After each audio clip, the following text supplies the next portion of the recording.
Hey, what's going on, everyone? My name is Matt Jarbo. This is $3 Theater for the 30th of August, 2018. And there's some stuff to get to. As you can see here, we've got the Elsa from the Frozen, because apparently that's how you say it. The Elsa from the Frozen.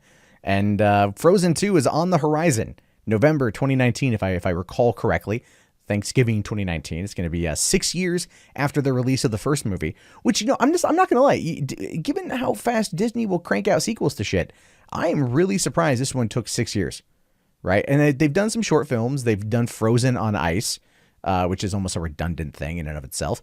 And now they're doing Frozen 2, but it took them forever to get there. Now, you might also be noticing a little bit of the rainbow heart on Elsa's cheek. What does that mean? What could that possibly mean? Well, maybe, according to this article in MovieWeb, Frozen 2 rumor claims that Disney is ready to let Elsa come out as gay. Yep. Get ready for that to be a thing. Because and I know, and we all know, that's going to be a hell of a thing that a lot of people are going to put up a hell of a fight about. It is ultimately redundant, just to be clear, but people are still going to put up a fight. Now, it says here, it looks like Frozen 2 may actually be giving Elsa a girlfriend. That is, if a new rumor is to be believed. The Disney sequel is currently in the works, and the studio has been taking their time developing a follow-up to make sure that everything is just right, which is really weird because Frozen in and of itself is a poorly written film. It's beautifully animated, but poorly written. And you don't believe me, just go look at the themes of the movie. They make no sense. Character motivations make zero sense. It's a terribly written film, and so a sequel, anything could be better. Kind of like Despicable Me to Despicable Me 2. Despicable Me is a terrible movie. The sequel, surprisingly amazing. So this one could be the exact same thing. Now, they said they don't want to rush the next entry in a billion-dollar franchise, which is the exact opposite of how Disney usually treats everything else. But now a new unconfirmed report claims that the sequel will indeed establish that Elsa is gay. This is far from the first time we've heard of such a thing happening. And that said, this isn't coming directly from Disney or anyone involved in the production. So again, rumor alert. It should be regarded as a rumor for the time being. This new report claims that Frozen 2, in some way or another, will establish that Elsa is a lesbian. How exactly this will be accomplished, assuming it's true, is yet to be revealed. The report indicates that this could be done by giving Elsa a love interest, which would seem to make the most sense. There was a very strong online campaign to hashtag give Elsa a girlfriend in Frozen 2. Many felt it was implied in the first movie that she was a lesbian, and they want to see Disney pull the trigger and pay off in the sequel. While this is far from confirmed, this report also speculates that Westworld star Evan Rachel Wood, who is a member of the LGBTQ community and an avid voice within that community, may be playing Elsa's love interest in the movie. Wood was recently added to the cast back in July, along with Black Panther and This Is Us star Sterling K. Brown. Now, should this come to pass, it would be a big deal for Disney. They flirted with bringing LGBTQ characters to the screen in their movies recently, and they haven't committed. Josh Gad's LeFou had a scene in last year's Beauty and the Beast that was implied that he had a thing for Gaston, but it was extremely subverted. And then there's Tessa Thompson in Thor Ragnarok that apparently was bisexual, and then there was a lesbian scene or a lesbian relationship in Black Panther that they also cut out. So Disney, when it comes to the gay question, they don't ever want to answer that question. They never do, because it never works out well for them in the end. It doesn't. The whole LeFou thing ended up with the movie being banned in Russia. It did. Beauty and the Beast was banned in Russia because of the controversy surrounding that scene. And it really wasn't much of a scene. It wasn't much of any kind of scene. It had nothing really to do with LeFou. There was another character, one of the townsmen, one of the guys that was there, hanging around, Gaston, ends up getting covered up in drag, right? And then he's like, oh, and then him and LeFou share a look later on. That was it. It was so small. But it got banned in Russia as a result of this. And so Disney, knowing that Frozen 2 is going to be a very, very, very big movie, and it's going to be a $1 billion movie worldwide, and parents are going to take their kids to see it multiple times, and they're going to buy the merchandise, and they're going to buy it on home video, they do not want to rock that bear. Now, the thing with the thing is, though, Beauty and the Beast, I think, is going to be the prime example here, because Beauty and the Beast grossed over $1 billion, and that scene was there. So it did actually end up doing really well. Black Panther cut the scene out, still grossed over $1 billion. All All right, Frozen, no lesbianism in that movie whatsoever, no scissor me timbers, and that still grossed over $1 billion. You don't have to put it in there. Representation does matter, by the way, but if they do put it in there, it's going to be very, very, very small, and it's going to be just one of those things that people are going to pick up on and run with in their own right, that Disney can ultimately just basically go, you know what? Your imagination is what it is, right? That's, to quote Jiminy Cricket, let your conscience be your guide on this one. And I think that's what we're going to see with this, but ultimately I don't really care. I don't care. I'm going to try to keep my daughter as far away from Frozen as humanly possible. Why? Because I suffered through that movie twice a night from November 2013 to March 2014. Twice a night, because it was playing at my drive-in theater twice a night for those months. I have suffered enough when it comes to Frozen, and I do not want to suffer it again. I will raise my daughter on a Goofy movie, because that has better themes when it comes to parenting and everything else, and better songs, and that is absolutely, absolutely final. Now, Marvel apparently is doing fans a solid, because they need to make up some goodwill after this whole James Gunn thing. They really do. They really do. Now, if this is to be believed, which I hope it is, yeah, baby. Yeah, baby. Yeah, baby. Marvel has 2 Blade projects in the works, both with Wesley Snipes. Now, are we going to get a full-on Blade sequel? Oh, that'd be so good. That'd be so good. Probably not, though. It says here, it looks like the door may be open for Wesley Snipes to return as Blade in the modern Marvel universe. But what form that may take and when it may actually happen, that's still up in the air. But Snipes recently revealed that his team has had conversations with the brass at Marvel about bringing back Blade the Vampire Hunter. Now, he says here, there's a lot going on around right now, and we're very blessed to have the enthusiasm and interest in something coming from that world again. We've created 2 projects that fit perfectly into this world, and when people see them, I think they're only going to have a problem with deciding which one they love the most, and that makes me very happy. I loved Blade. I loved Blade 2. I liked Blade Trinity because it really did feel like that was a precursor to Deadpool. In fact, at the time, Ryan Reynolds, I think, was developing it with David S. Goyer. And so Hannibal King was, I think, Wade Wilson just in a different body. Basically, it's kind of the way I look at that. But I've always wanted to see him come back. None of that Spike TV, Blade TV show shit. That was terrible. But what I think is going to happen here is they're going to want to this isn't going to go to the silver screen, by the way. This is not going to be a movie. This is going to be like a TV series or a made-for-TV movie for maybe Disney Direct or Disney Play. Maybe Fox are going to put it under the Fox banner. But either way, this is too mature of stuff to be PG-13, right? But Blade appearing in Marvel movies as a cameo appearance or something, that could be something they could do, and that would be a lot of fun. Now, Wesley Snipes has expressed interest in returning to the role. The key difference here is that it appears as though there are actual conversations taking place. Now, whether or not that's going to be on the big or small screen, if either of these 2 projects move forward, remains to be seen. Snipes does promise that what they've cooked up with the previous movies in the franchise, such as Guillermo del Toro's Blade 2 and the regrettable Blade Trinity, to shame. So it's gonna make Guillermo's Blade 2 to put that to shame. I don't know. That was good. It says here that all the main execs at Marvel and my team, we've been discussing for the past 2 years. Everyone's enthusiastic about it. Everybody gets it, but they've got a business to run and they got to square the things that they got to figure out before they can get into it. I guess in the meantime, we've got a business to run and our own slate of things to do. But the next time you see something in the Blade universe, mark my words, what we did before was child's play compared to what we can do now. And that is true. That's very true. The amount of CG compared from the 1990s, 1998 to 2004 respectively, to now is insane. And I think they're going to probably push for a smaller screen thing. It says here that the trilogy of Blade movies made a total of $415 million at the box office. It may seem like chump change these days, but that was really good for when the movies came out, which is super true. And we just hit 20 years of Blade. So it's one of those things where you're like, yes. Give me Blade 2. Give me another Blade movie. Just bring them back. People want it. You know what? Have them team up with Mobius over there at Sony, right? Because that's probably what they're working on, is trying to maybe cross that deal. Have them team up with Mobius. That's coming. I mean, if they gave us a Blade Mobius movie, oh man. But that's Kevin Feige having to work with Amy Pascal, which Might just happen. Might just happen. So anyway, jumping over here to Titans news, right? Because this is some stuff here I saw. They released some new photos of the cast, promotional photos, to get us ready for, I believe, the September 15th release of the series. That should be coming out September 15th. That's when DC Universe officially launches.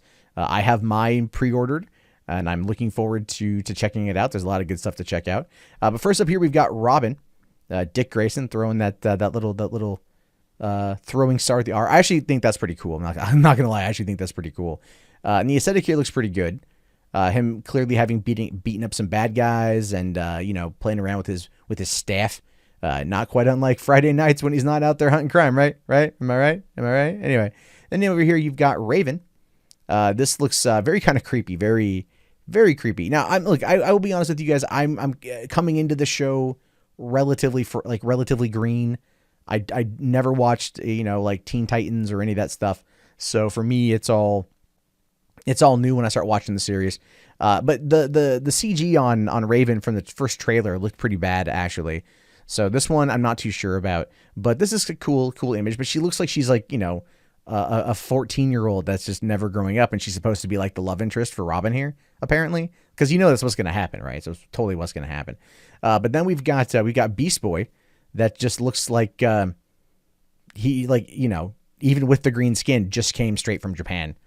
So we have to wait and see what's going to happen here with this one.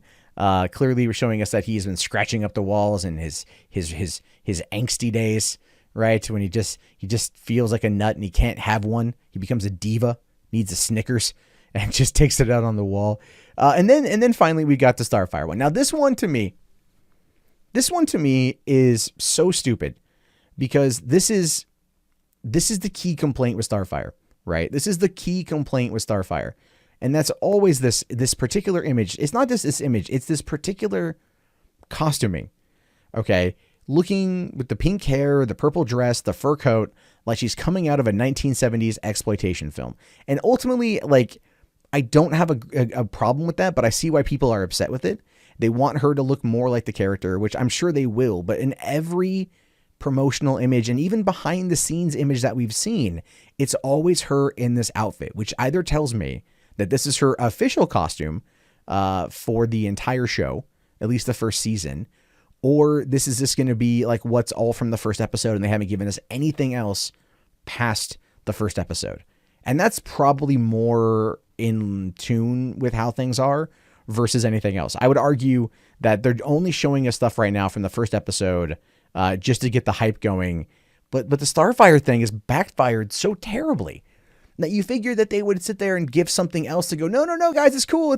We totally got it. We totally got it. You're okay. You're all right. It's all good. And no, it just doesn't. She just looks, what was it, the one hand up, one finger up there? I don't know. So like, talk to the hand as it's on fire, as is everything else in the room, which appears to be, there's a cage. Or no, is that a cage? Not a cage.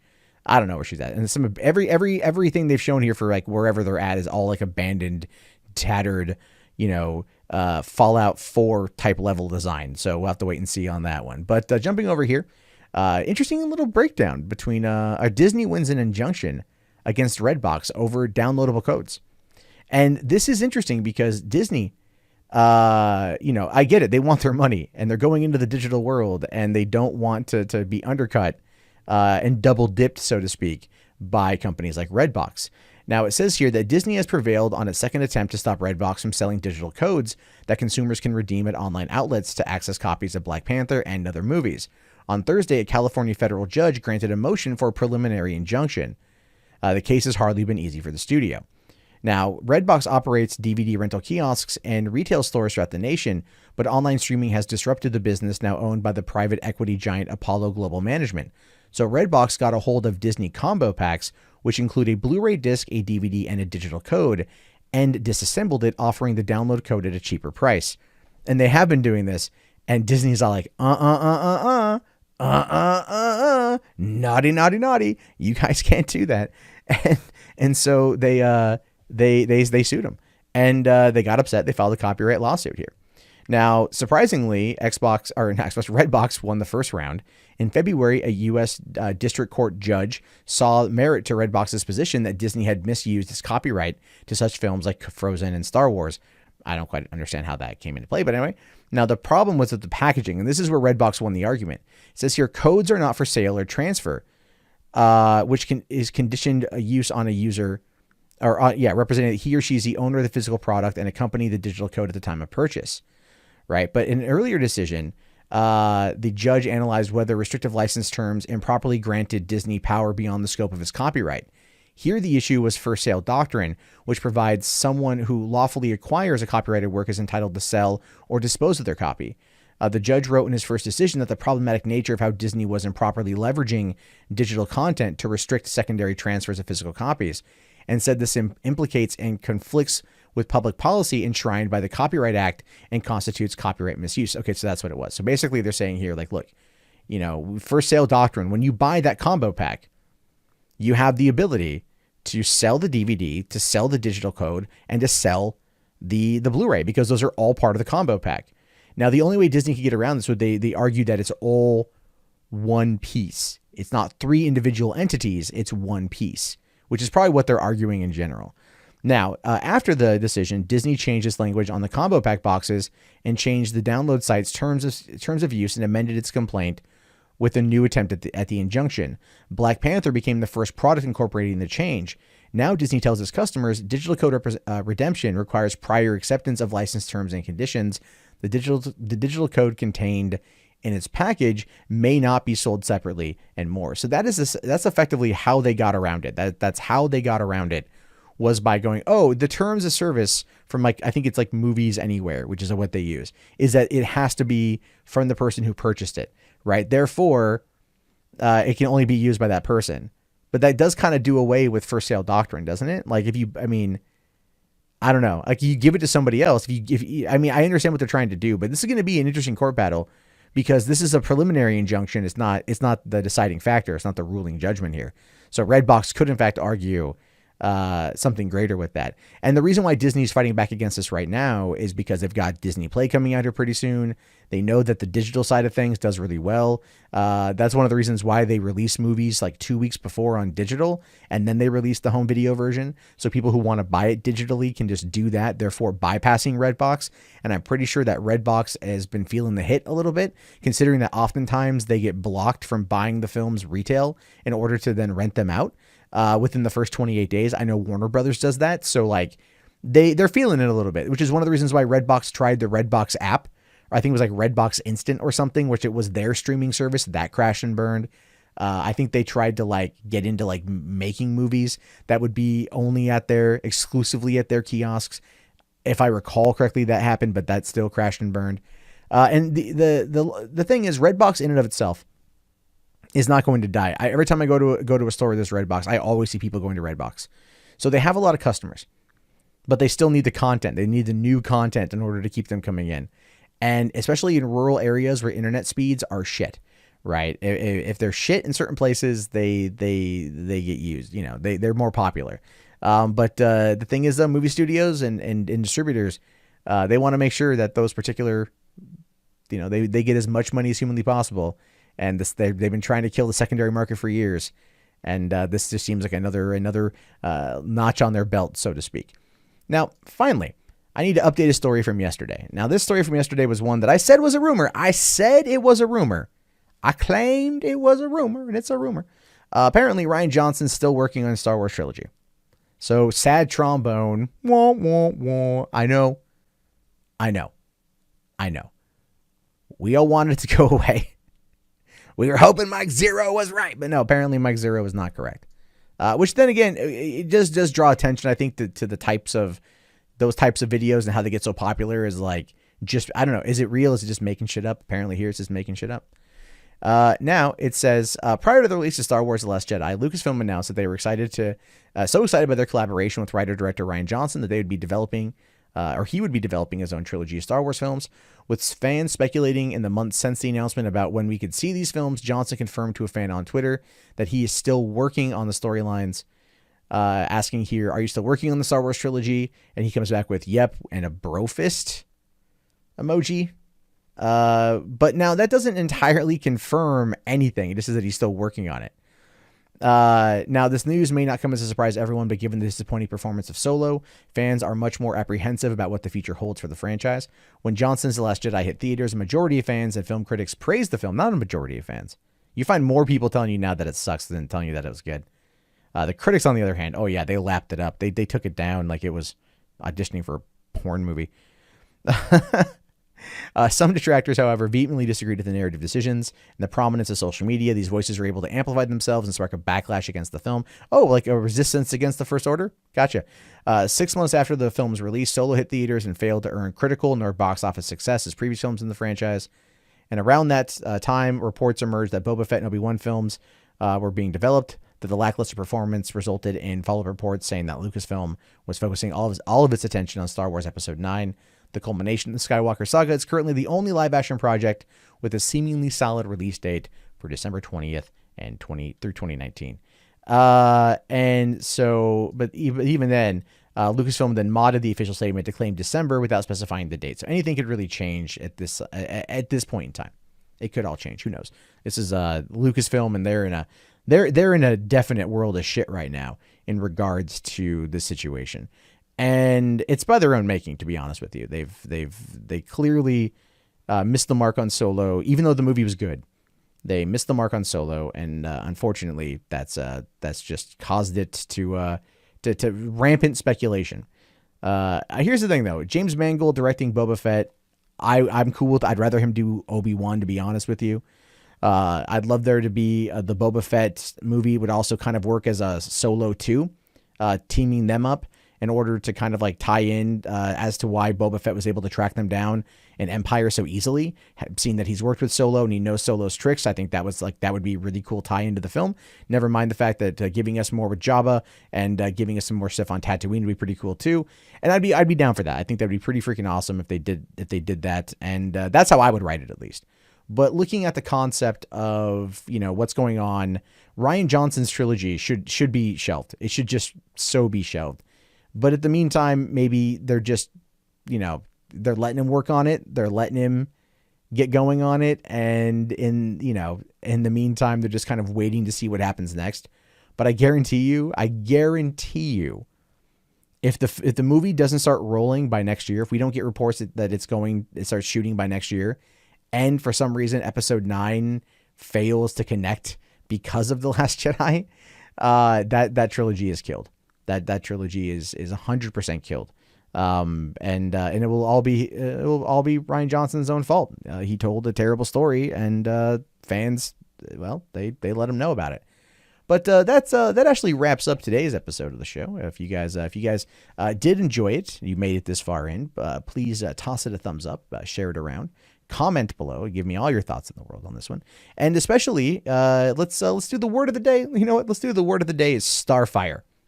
The word of the day is Starfire. Okay, type that one in the chat if you made it this far, so I know you've made it, and then also rolling your eyes at just how bad it all looks. But that being said, my name, of course, is Matt Jarbo. This has been $3 Theater. I'll talk to you guys tomorrow. Have yourself a fantastic day, and peace out.